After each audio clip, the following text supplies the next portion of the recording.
Shana here from Fitz Media Productions, and I'm joined with Sarah for a good chat. Incredible to have this author here. It's not you, it's Perimenopause. Tell me all about this book. Yeah, thank you so much for having me. So this is my little baby, my book that launched a few months ago, and it's all about helping empower women in their midlife to thrive and get through these crazy hormonal changes that are happening, but really know they can be supported. I guess my view as a pharmacist and nutritionist is really unique because I give that science-based background, but also make it really pragmatic for them as well. And having that, personal feel to this, giving all of this information, which can be quite dry, but Yes. also having that humanisation to it as well. Yeah. I'm sure you do that just well. Yeah, and that's actually, it's a good point you make. A lot of books, I have a lot of books on this at home, are very sciencey, and although I love science, even I found them hard to follow, so I've actually tried to make the cover a bit fun, and it's a bit more lighthearted, and so it's designed to help you read it and enjoy it with some funny stories and anecdotes at the same time while learning about a really important phase of a woman's life. I know that it is specifically about this phase in a woman's life, but what demographic should be reading this? Yeah, so really perimenopause starts from mid-30s through to about the late 40s, early 50s. So menopause, which is just one day in your life after you haven't had a period for 12 months in a row.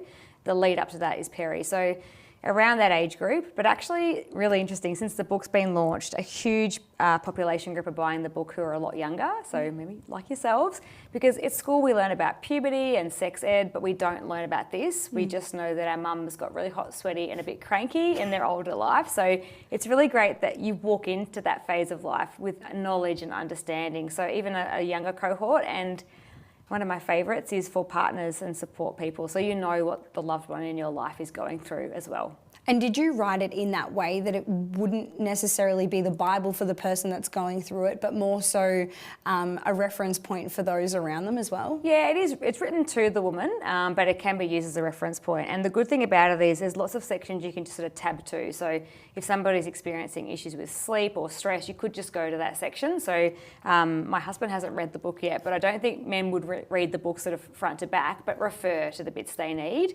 But I have tried to write it to the woman so she can create an action plan and have that as her own little guide whenever she needs, or if she's in the supermarket choosing which magnesium, she can, a lady earlier told me she's taken photos of those pages to have that reference in her phone. Oh, that's so nice. Yeah. That would be that's a nice anecdote. It's a nice feeling. It feels weird still walking into a bookstore or seeing people reading your book, but to hear stuff like that, that's why you write books. Absolutely. Yeah. And to inform people in a way that makes sense to them. I like that you've tried to humanise and normalise something that hasn't been spoken about and doesn't get spoken about, as you said, in school, and then you kind of just have this grey area, smoke and mirrors opinion or belief around menopause and perimenopause. How did you find, communicating to people day in and day out about this thing that a lot of them don't understand until they're experiencing it? Yeah, so I guess for me, it became a bit of a light bulb moment. I do have an online clinic that I help women with a lot around weight and weight gain, particularly with my nutrition background with pharmacy. It's a good blend.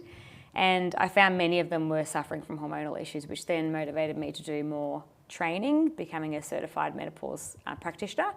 And what I found was that a lot of women actually didn't know what was happening because they were never told. So and breaking down that stigma and raising the awareness helps with advocacy. So if you do see a health professional who may not have the up-to-date knowledge about this, because not every health professional is an expert in every area, you then know what questions to ask. So for me, it's about empowering women. It's interesting because obviously I'm very much in a bubble, so I get lots of information fed to me about this topic. So I often feel like there's way too much information, but I think I'm getting a lot more than the average person.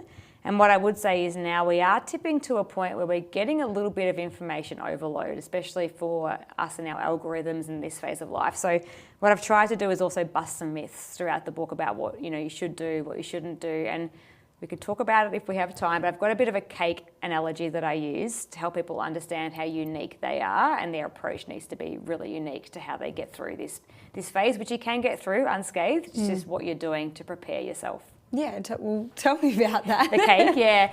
So I love cake, which is why it's the cake analogy. And I was really trying to impart to people through my online clinic and through communications that you're really unique. So just because an influencer is having a smoothie in the morning with 8 different supplements in it or powders, or because someone says you have to have creatine or your neighbour tells you magnesium works, it doesn't mean that you need to do that, because many times women are spending hundreds and hundreds of dollars on things they probably don't need. And when I ask them, do you feel better? Most of the time, it's not really. So I created my cake analogy. So nutrition's kind of like the base of the cake, like the foundation of the house. It's kind of like the flour and the sugar that's in most cakes. And there's tactics in the book that talk through that. And then the next layer is lifestyle. So I talk about that being like the eggs or the milk that bolsters the flour and sugar, binds it together, and that's really important things around sleep, stress management, movement, a whole range of things.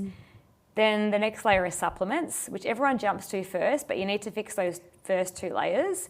And that's I talk about that being like the carrot cake, or the carrots, the walnuts, the choc chips. So it makes the cake taste different and be unique, but everyone's will be a bit different, and you don't need it really in a cake, it's optional. And then the icing on top I talk about being the medication. So hormone replacement therapy has had a lot of news, good and bad. And my husband says, he's so sick of hearing me say this, but he says that every cake is better with icing. I say, I don't really agree with that. So I think, it's around, can you tolerate HRT? Does it work for you, and do you choose to have it? And I use that analogy of the icing for that part of the cake. Yeah. Good thing that your husband doesn't have menopause, right? Yeah, lucky.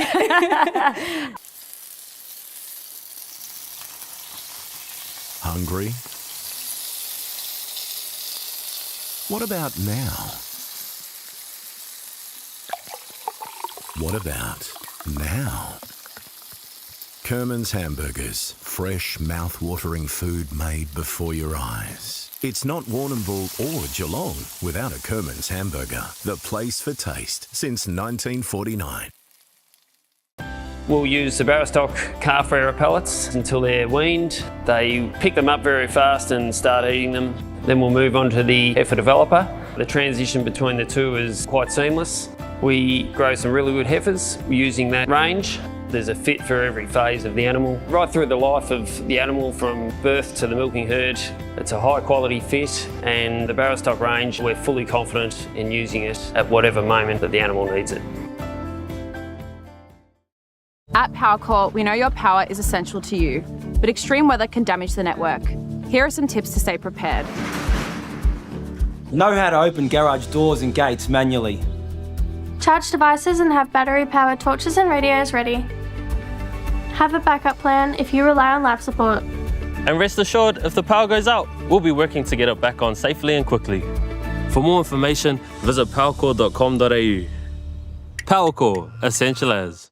Not only have you been able to put this book together, that this is going to be an absolute Bible for women overall by the sounds of it, but you also play a huge role around here in health and wellness here in the Southwest. Yeah. But you don't live here, which I think is so interesting. Yeah. Why advocate for this region and why work here if you don't live here? Yeah, it's a good question. So I did live in Melbourne for most of my adult life. I'm only regional 3 or 4 months in Dalesford. So, but when you are a health professional, there's lots of options to sit on different boards of hospitals and things. And I came across the Moyne Health Services, which is the board that I sit on as a director.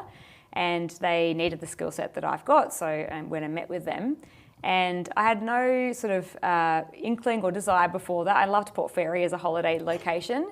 But when I visited, I know, it's so sensational. I mean, how hard for me, I have to go to Port Fairy regularly. But when I got there and met the team out there is amazing. Also, I met the community in the facilities. I met the people around the town. I really just fell in love with it. So for me, that then really spurred my motivation to support regional people in Victoria, especially because I'm from Victoria. But the reason that I find that interesting is because access to healthcare in regional locations is a lot more challenging.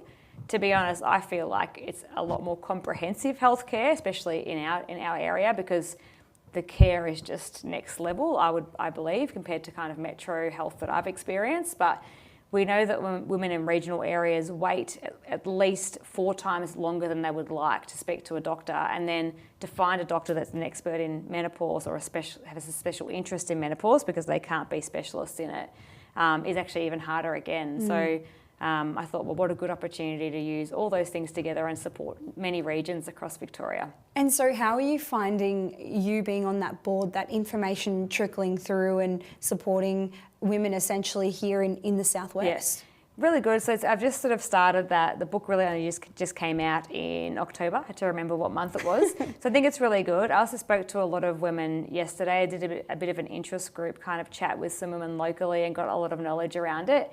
And the most common thing they said was, we just don't know where to start. So for me, it's about understanding how the health system works is a big beast in hospitals and things, but I think more of the work I'd like to do is sort of at the ground level. So I'd like to run workshops or do presentations at local libraries, the wonderful Warrnambool Library we were talking about, where I spent time earlier today, and doing community work.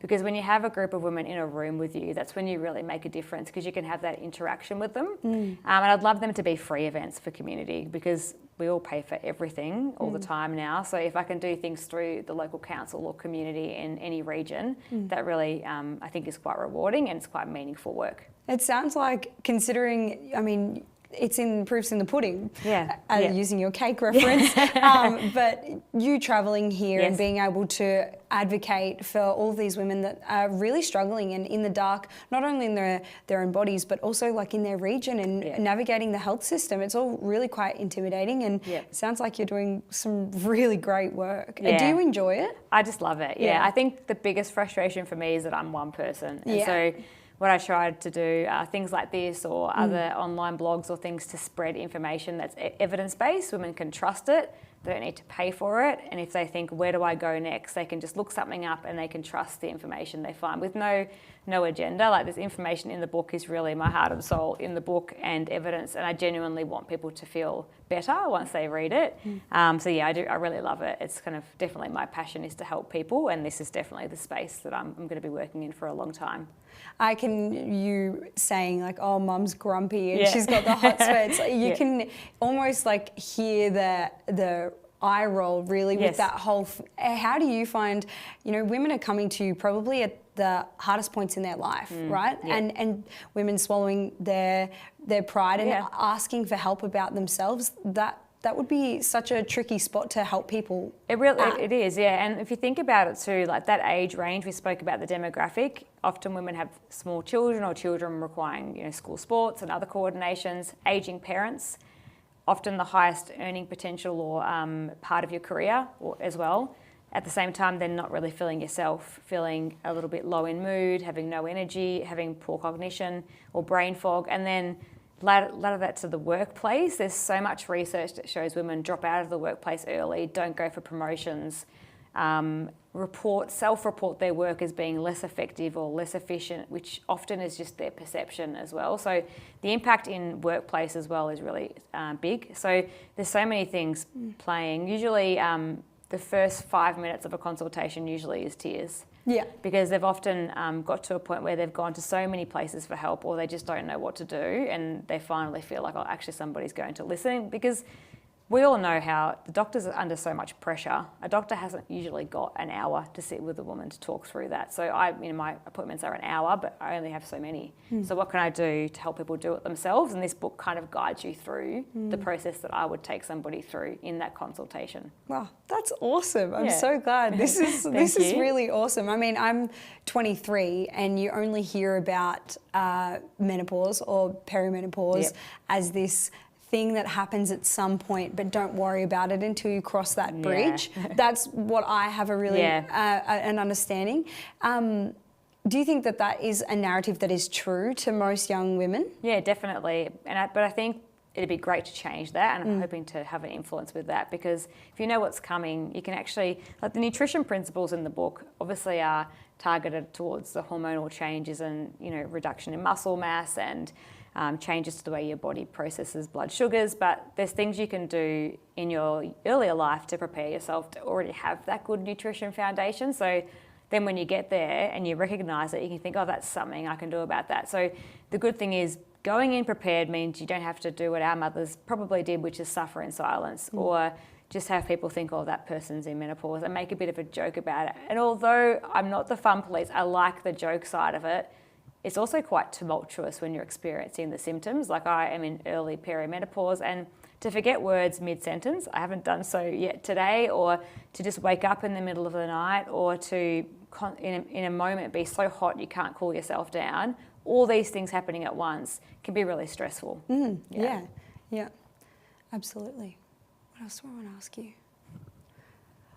One thing that I was shocked about was bone density. Yes.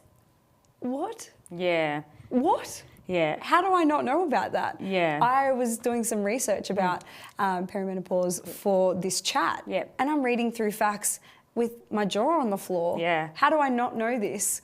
I know that, I'm probably 10 years away. Yeah. But I feel like that this needs It's to important. be spoken about a lot younger. Yeah. Or, like, when would be the right time? Are we introducing it into high school as a part of sex ed? What does, in perfect world, what does that look like? Yeah, it's a good point. So you're still very fortunate, we're all fortunate, but you're very fortunate in that your age range, you can still build your peak bone mineral density, because forget the exact age, but it's kind of around 30s or early 30s where you kind of build your maximum bone mineral density. And if I look back to when I grew up and women who are going through this right now, we were told to eat low-fat food, low-fat dairy, not eat much dairy, restrict your calories, and therefore our calcium intake was definitely reduced because of that. And it doesn't mean that you get to 30 and there's nothing you can do about it, but for yourself, it's ensuring that you're having enough, and women that are younger, enough calcium in your diet through dairy foods. If you're having plant-based milks, making sure they're adequately fortified with calcium. Just check the side of pack, and getting calcium through other sources as well, so it's in many other things. But then if you are in that older age range, it's really important. So you can still then get your calcium intake. It does increase, the amount you need increases as you get older. And the reason for that is, if your bone mineral density is not strong and your bones are weak and brittle, nothing will necessarily happen now. We're all going to be fine now. But then once you hit that kind of menopause line in the sand, which average age is about 51, after that, your risk of osteopenia, which is weak bones, and osteoporosis goes through the roof, which means you've got brittle your bones aren't great, essentially, in a nutshell. And what then matters is, if you are in one of those wonderful facilities in our health services in this region or others, and you experience a fall, you're going to unfortunately be more prone to fractures, and falls in older people can be really detrimental. So when I talk to women about this, I try and, yes, you want to deal with the now, but I'm always thinking about the future you, because you will live at least a third of your life in post-menopause. Therefore, make sure what you do now for your heart, your bones, and your brain health are going to support that part of your life. And as that's well. exactly why you ran 9 kilometres this morning around Port Fairy. I did, and what a beautiful place to run, I know, Port Fairy. so good. One of my fellow board directors gave me a little map and said I had to go to the lighthouse and touch back. the red door and then come back, and it was just absolutely stunning. I've done that run. It is a good one. It's beautiful. It is a good it's great one. weather as well. Yeah, awesome. Well, thank you so much for joining me. I'm glad Welcome. this is on the shelves, even at Collins Booksellers. It You said you is. popped in there today. Yeah, what a great store. Yeah, I mean, franchisee of the year. Yeah, How could you yeah. not? Thank you very much for joining me. And I guess let's hope that more people can go through their lives more educated, right? That's the whole point, right? Yeah, definitely. Thanks for having me. It's been great. Cheers. Cool.